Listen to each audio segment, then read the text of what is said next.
Brightest Shores release date is drawing closer and closer, with us nearing Q3 of this year in just under a month's time. We will soon be aware of when we can finally get our hands on the actual game. Now with that being said, the team has been hard at work and there hasn't been much news over the last few weeks. However, I still managed to compile everything you need to know regarding Brightest Shores in this video, from the world map to a new city and the game's tiered Skillcape system, or well, Profession Cape system. So without further ado, make sure to like the video, subscribe to stay up to date with everything Brightest Shores, and join the Discord, link down below. Now let's talk about it. The first piece of information comes from Paul Gower, as he's been working on the game's examine, or well, description card system.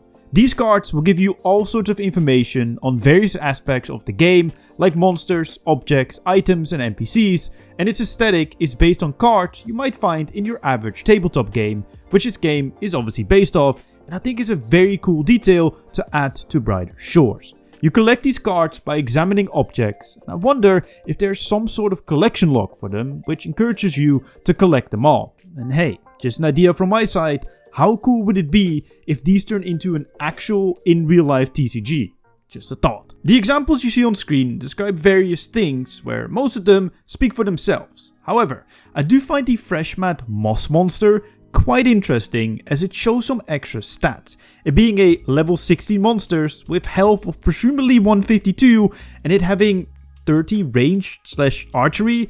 That is just an assumption from my part, but that's what it looks like to me. Let me know in the comment section down below what you think. Maybe it's the level you need to take it on.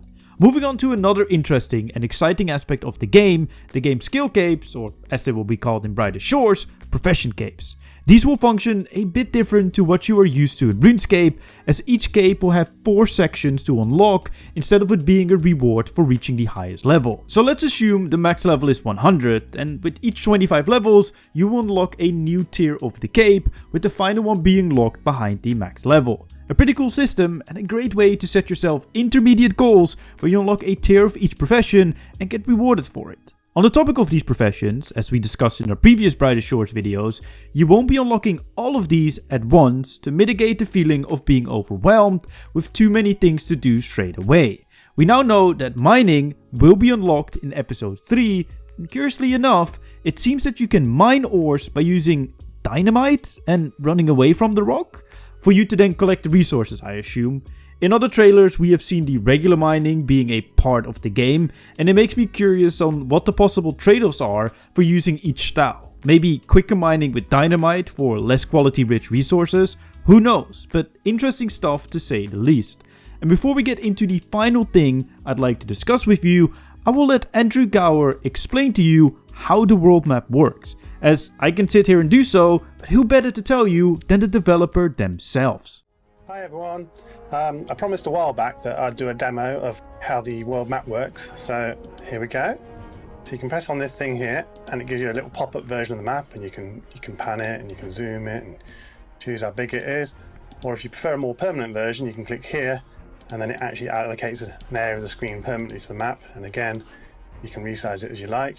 And as you walk around the map you'll see that it automatically maps out the places you've been, and you can discover things within those places, and it adds labels to the map. So I've discovered some flint, and you'll see that in here it now says that there's flint in this room. And as you walk around the map it fills it out in a sort of classic sort of RPG style to get that feeling of exploration and discovery. So yeah, I missed a discovery there, so I can discover that. And then, so when you're in the room it shows a sort of little radar view, and when you're not in the room it shows you labels of what's in the room. If you don't want the map to always rotate with the camera, if you prefer to always face north, you can press this button to lock it to north. And that's about it really. So that's how the map works. And finally, the release date. Well, it's still on for Q3 of this year, meaning it will release somewhere between July and the end of September, which is sooner than you think, and will feature 4 episodes to start off with. The latter introducing the city of Chronopolis, which we don't know much about, besides it further confirming we will have a lodestone teleportation system to take us to each town and system, which we already knew of course. And that's all. I hope you enjoyed this video. If you did, leave a like and subscribe to stay up to date, and don't forget to check out the playlist down below to catch up on everything else Brightest Shores. My name is Chevalric, and and I'll see you guys in my next video.